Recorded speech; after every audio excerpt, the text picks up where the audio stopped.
రెమ్మలు గొంతే విప్పిన కొత్త పూల మధుమాసంలో తుంబెద జన్మకు నూరేళ్ళెందుకు రోజే చాలులే చింతపడే చిలిపి చిలక చిత్రములే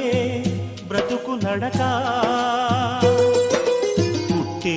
ప్రతి మనిషి కనుమూసే తీరు మళ్ళీ తన మనిషై ఒడిలోకే చేరు మమతానురాగ స్వాగతాలు పాడ నవ్వవే నవమల్లిక ఆశలే అందాలుగా